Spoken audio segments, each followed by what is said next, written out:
చరణం అలాగే రెండో చరణం కూడా అదే సృష్టి అంతా నాదం నుంచి ఉద్భవించింది అని. అది భారతీయ ఋషులు చెప్పింది మాత్రం కాదు, ఆధునిక వైజ్ఞానిక శాస్త్రం కూడా ఒప్పుకున్న విషయం.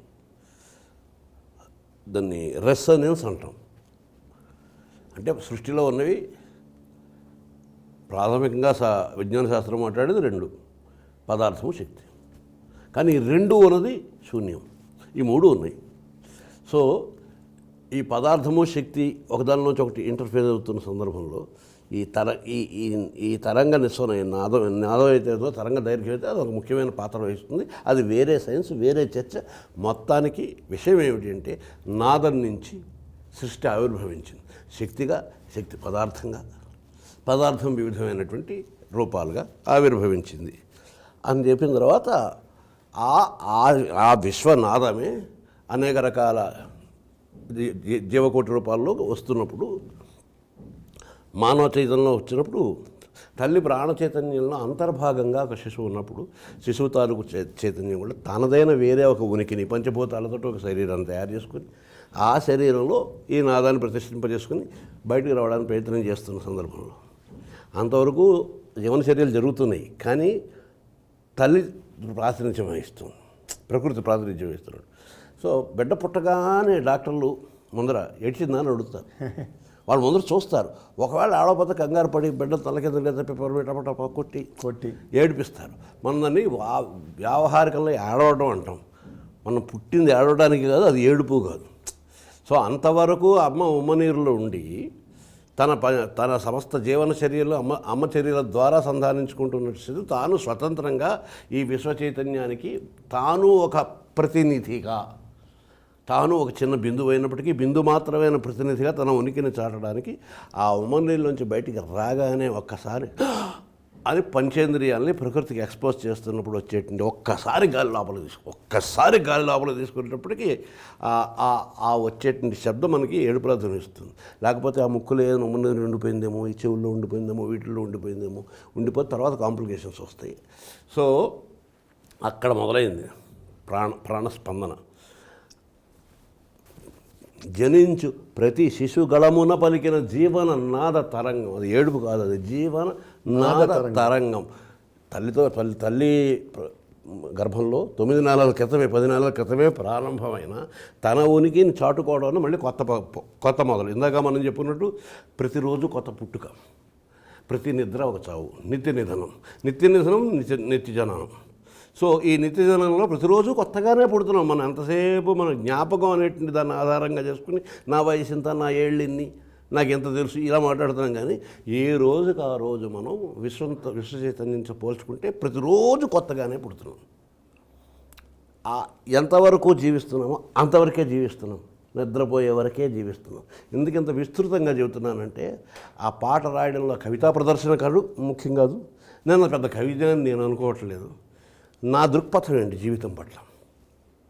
రోజు నిద్రపోతున్నామే. నేను కనుదెరిచి మానసము నుంచి జగతి సృష్టించినాను, నేను నిదురించి ఆకాశములోకి అంతమందించినాను. ఈ నిమేషమే నా విలాసం, ఇదే నా లీల. భగవంతుడు చెప్తున్నాడు, ఈ కన్నురెప్ప పాటు నేను ఇలా కన్ను తెరిస్తే జననం, కన్ను మూస్తే మరణం.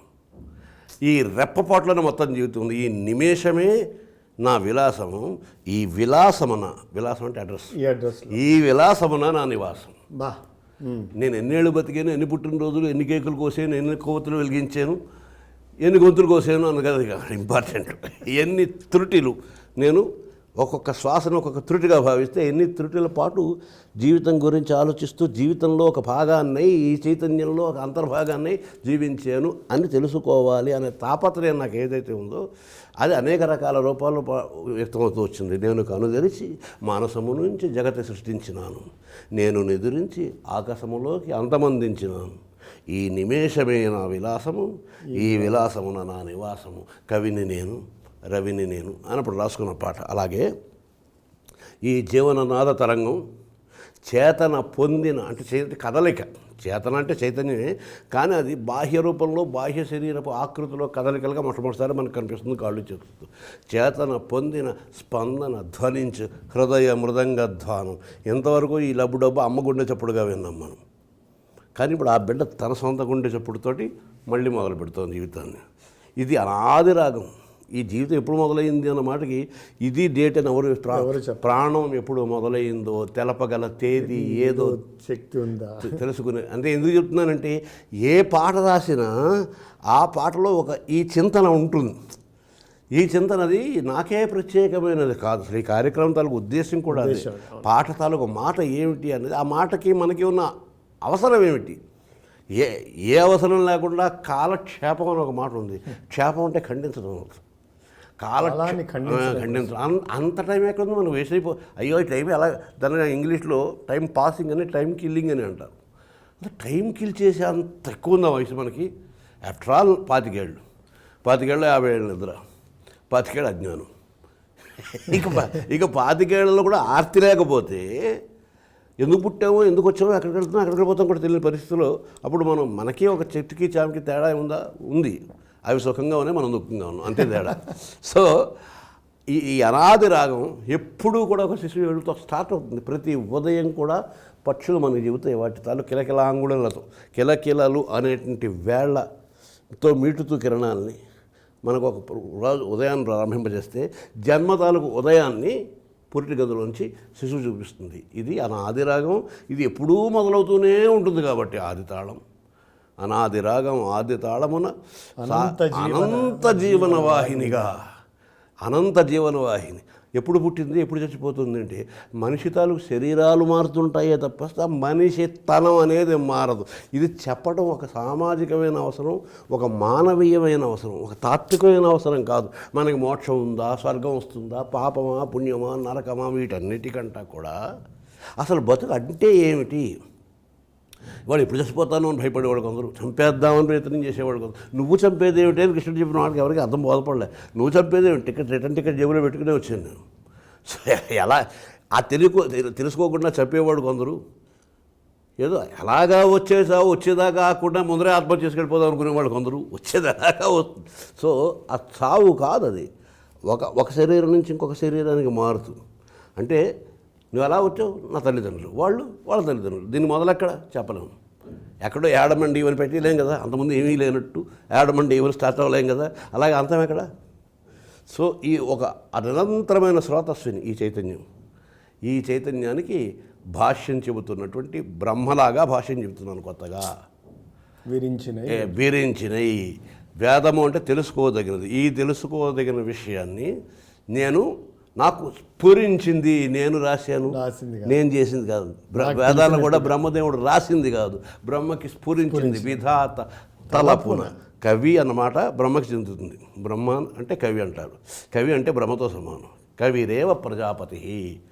సో నాకు స్ఫురించిన ఈ సత్యాన్ని ప్రపంచానికి చెప్పడానికి ట్రై చేస్తున్నాను అనే పాటతోటి ఆ సినిమాని ప్రారంభం చేయడం అనేది ఉచితంగా ఉంటుందని ఆ పాట రాశాను. అంతేకాకుండా ఇప్పుడు చెప్పిన ఇంత గంభీరమైన తాత్వికమైనటువంటి వేదాంతపరమైన ధోరణులు ఎందుకు అంత పెద్ద మాటలు అక్కర్లేదు. అవన్నీ జీవన అవసరాలు మనం గుర్తించాలి.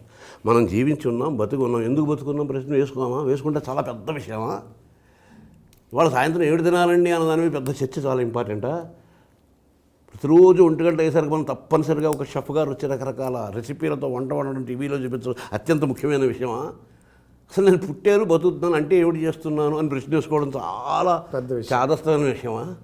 అది చాలా ముఖ్యమైన విషయం, చాలా అనవసరమైన విషయం.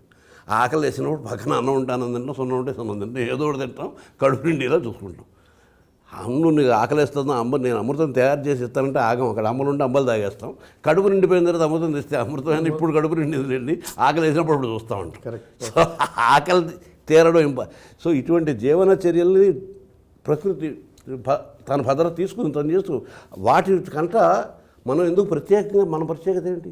ప్రకృతి తన పనులు చేస్తూ తల్లిలా తను రక్షిస్తుంటే మనలో ఉన్న చైతన్యం తండ్రిలాగా మనం నడిపిస్తూ ఉంటుంది. అందుకనే చైతన్యానికి ఒక రూపం లేదు, భగవంతుడికి ఆకారం లేదు అనే మన కాన్సెప్ట్కి అర్థం అది. భగవంతుడి నిరాకారుడు, నిరంజనుడు, నిర్గుణుడు. మరి ఎలా తెలుసుకోవటం అంటే ఆయన్ని తెలియచేసేటువంటి వివిధమైనటువంటి ఎక్స్ప్రెషన్సే ప్రకృతి, అమ్మవారు. సో ప్రకృతి అంటే భగవంతుడిని తెలియజేసేటువంటి అభివ్యక్తి. దాన్ని మనం మేనిఫెస్టేషన్ అంట, కాన్సెప్ట్ అండ్ మేనిఫెస్టేషన్. కుర్చీ ఉంటుంది, దాన్ని ఎంపీ అని పిలుస్తాం, అంటే మెంబర్ ఆఫ్ పార్లమెంట్. అక్కడ ఒక మనిషి వచ్చి కూర్చున్న తర్వాత వాడు దాన్ని మేనిఫెస్ట్ చేస్తాడు. ఆ సంగతి వాడు మర్చిపోయి నేను సుబ్బారావుని ఇక్కడ కూర్చున్నాను అనుకుంటే ఎంత అర్థం జరగాలో ప్రజాస్వామ్యంలో తెలుస్తుంది. నేను సుబ్బారావుని కాదు, ఇవాళ నుంచి 5 ఏళ్ల వరకు నేను ఎంపీని. నాకు సొంత పేరు లేదు, సొంత వ్యక్తిత్వం లేదు, సొంత ఆశలు లేవు, సొంత ఆస్తులు లేవు. నా పని 10 లక్షల మందికి ప్రాతినిధ్యం వహించడం, 10 లక్షల మంది తాలూకు బాధ్యత తాలూకు సాకారాన్ని నేను, వాళ్ళ ఆశలకి రూపాన్ని నేను అని అనుకోగలిగిన రోజుని ఒక ప్రజాప్రతినిధి అయినటువంటి మెంబర్ ఆఫ్ పార్లమెంట్ తన విధిని నిర్వర్తిస్తున్నట్లు. ఇలాంటి ఒక జీవనావసరాన్ని ప్రతి చిన్న విషయంలో ఒక ప్రేమ, ఒక కోపం, ఒక ఆవేశం, ఒక దుఃఖం, ఒక నిర్లిప్తత, ఒక నిరాశ, ఇవన్నిటినీ కూడా అక్కడని అర్థం చేసుకుని దాన్ని ఎలాగ ఎదుర్కోవాలి ప్రశ్నని అనే విధంగా రాయాలి. అందుకనే పాటలో ఏమంటోంది పాట అన్నది వినంటూ తెలుసుకోండు అని మొత్తుకుని ఈ కార్యక్రమం ద్వారా మరోసారి మొత్తుకోవడానికి ప్రయత్నం చేసింది. నాది రాగం, అది తాళం. అంటే నేను అడిగిన ప్రశ్నకి ఇది అర్థం అవుతుందా అనే దానికి రివర్స్ మీరు చెప్తున్నది ఏంటంటే, సరే మీరు మీ బాధ్యత మీకు ఎలా అనిపించింది చెప్పారు, కాకపోతే జనాలకు కూడా ఒక సందేశం ఉంది, ఇది చాలా ఇంపార్టెంట్ రా, అర్థం అవుతుందా కాదు, అర్థం చేసుకోవాల్సిన బాధ్యత ఉంది, అవసరం ఉంది. అర్థం చేసుకోవడం అది ప్రత్యేకమైన పని కాదు, ఇది నాకు అవసరము. నడవడం అనేది ఒక పని, మనం చేస్తున్నాం. సంగతి దగ్గర పట్టని ప్రశ్న అన్నాం.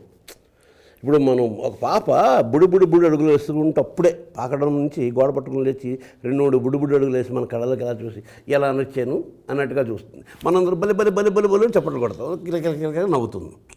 మనం ఇప్పుడు కూడా ఆ పని నడుస్తున్నాం. కానీ ఈ పనికి మనం పెద్దగా ఎలా నడిచానండి నా ఒపీనియన్ మేకింగ్ చేయం. వాళ్ళు చప్పట్లు భలే నడిచేవే అని ఎవరు చప్పట్లు కొట్టరు. కానీ ఇది కూడా మనం చేస్తున్న పనే. ఆ స్పృహ ఆటోమేటిక్గా మన సిస్టంలోకి చేరిపోయింది. ఆ స్పృహ ఆటోమేటిక్గా మన సిస్టంలోకి చేరిపోయింది కాబట్టి సవ్యంగా నడుస్తున్నాం. మన సిస్టంలోంచి పక్కకి తప్పుకుంటే తాగి నడిస్తే అప్పుడు నడవడానికి పని అని తెలుస్తుంది.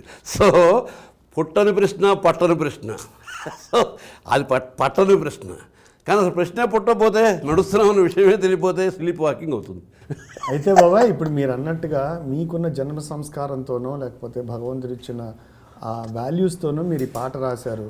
అందరూ ఇలా ఉండాలి, ఇలా తమకు తాము ప్రశ్న వేసుకోవాలి, ఒక సరైన మార్గంలో వాళ్ళు మలుచుకోవాలని చెప్పారు. నేను మామూలు చాలా అంటే ఒక మెటీరియలిస్టిక్ వరల్డ్కి సంబంధించిన క్వశ్చన్ ఒక్కటే, మీరు అన్నిటికీ ఆన్సర్ చెప్పారు. లాస్ట్ క్వశ్చన్ ఒకటే, మీకు ఎప్పుడు అసలు అంటే సినిమా రైటర్గా నిలదొక్కుందామని ఇండస్ట్రీకి రాలేదా? మీకు ఆ ఇన్సెక్యూరిటీ ఎప్పుడు మీరు నేనేం ఆశించలేదు. అంటే మీరు ఈ రంగంలో ఇన్నేళ్ళు ఉండాలని కానీ ఉంటానని కానీ ఇది కాకపోతే లేకపోతే వేరే పని అలా అసలు మీ మైండ్ సెట్ ఎట్లా ఉంది? మామూలు మెటీరియలిస్టిక్ వరల్డ్లో మాట్లాడదాం మనం ఒకసారి. నాకు చావు పుట్టుకల మధ్య జీవితం మీద పెద్ద పట్టింపు లేదు. ఈ పుట్టుటకు మునుపు ఉనికేది, గిట్టుటకు వెనుక మనికేది, నడుమ నడయాడు గతి ఏది, ఈ ప్రశ్నలకు జగతి వేది. వేది అంటే స్టేజ్, వేదిక. సో ఈ ప్రపంచం అనేటువంటిది వేదిక మీద నిలబడి మనం వేసుకోవాల్సిన ప్రశ్నలు, నేను అడిగి పుట్టానా, అసలు పుట్టడం అనే పని నేను చేశానా, బేర్ అనే నౌను వాడుతున్నానా, బోర్న్ అనే పార్టిసిపల్ వాడుతున్నానా? బోరన్, నేను పుట్టబడ్డాను, పుట్టలేదు. చావబడుతున్నాను, చావలేదు. ఈ మధ్యలో ఉన్నటువంటి పీరియడ్లో మనకు స్వేచ్ఛ ఉంది, బతకుతాను అనే స్వేచ్ఛ ఉంది. బతకబడుతున్నాను అనే దౌర్భాగ్యం లేదు. మనం బతకబడ్డం కాకుండా బతుకుతున్నామా? అందువల్ల ఏదో చదివాము, ఏదో ఉద్యోగం చేస్తాం, ఏదో ఒకటి ఉద్యోగం వస్తుంది, జీతం వస్తుంది, అంత ఏదో తింటాం, వెళుతుంది, ఇప్పుడు టైం వస్తుంది, వెళ్తాం. అన్ని వాటంతా అవి జరిగే పనులు మనం ఏం చేయగలిగిన పని ఏదో ఉంది కాబట్టే కదా నాకు చైతన్యం వచ్చింది. ఆ చైతన్యానికి ఒక స్పృహ వచ్చింది. అప్పుడు నేను చేయాల్సిన పని ఏమిటంటే ఆలోచించకుండా తిండి తినడం ఎలాగా, తిండి తినడం అనే పని నేను చేస్తున్న పని కాదు, నా చేత చేయించబడుతున్న పని. ఆకలి అనేది ప్రకృతి ప్రేరేపిస్తుంది. ఆకలి లేకపోతే నువ్వు తింటావా? అంటే అక్కడ తిండి ఒకటే కాదు కదా బాబాయ్, కడుపు నిండిన వాళ్ళు ఇంకొక ఏవో ఆస్తులు కొనుక్కోవాలి, లేకపోతే పిల్లల్ని ఎందుకంటే మెటీరియలిస్టిక్ నీడ్ ఉంది. అయితే అక్కడ సమాధానం ఏమిటంటే, ఇందాక నువ్వు చెప్పావు అందరికీ అర్థం కావాలి. అందరికీ అర్థం కానక్కర్లేదు, కానీ అందరికీ అవసరం ఉంది. పేషెంట్లందరికీ మందు అవసరం ఉంది, పేషెంట్లందరికీ మందు ఫార్ములా అక్కర్లేదు. ఇచ్చే డాక్టర్ ఫార్ములా తెలిస్తే చాలు. సో మందు ఇస్తే వేసుకోంటే వాడు వేసుకుంటే వాడు రోగం తగ్గుతుంది. ఇప్పుడు మనకున్న రోగం ఏంటి? ఈ పుట్టని ప్రశ్న, అది పుట్టేసి ఉంది ఆల్రెడీ, మనం చూడలే. అది మన గొంతుకు వస్తూ ఉంది, తరుగుతూ ఉంది, మనకు కనిపించదు. ఆ ప్రశ్న ఇది అనుకుని ఈ పని చేస్తుంటాం, అది అనుకుని ఆ పని చేస్తుంటాం, ఏదో సమాధానం చెప్పాలని ఇంకో పని చేస్తాం, అదో 10 ప్రశ్నలు పుట్టిస్తుంటుంది. దాని వెనకాల వెళ్ళిపోతుంది. దీన్ని జీవన వ్యాపారం అంటాం. నేనే చేస్తున్నాను, నేను భోజనం చేశానండి అంటే నువ్వు చేసేది విడిగాడిది వీటిలాగా. ఆకలి కడుపు నిండిపోతే నువ్వు భోజనం చేస్తావా? నిద్ర రాకపోతే నిద్రపోగలవా? ఏది నువ్వు చేయట్లే, అని నీ చేయించబడుతున్నాయి. నువ్వు చేయగలిగే పనులు ఉన్నాయి, అవి చెయ్యి అని చెప్పవలసిన వాళ్ళు, చెప్పగలిగిన వాళ్ళు ఒక వ్యవస్థ ఉంది, ఉండాలి. ఆ వ్యవస్థకి ప్రాతినిధ్యం వహించగలగాలి నేను అనేటువంటి ధిషణాహంకృతి తెలివితేటలు ఉన్న ప్రతి వాళ్ళకి ఉండాలి.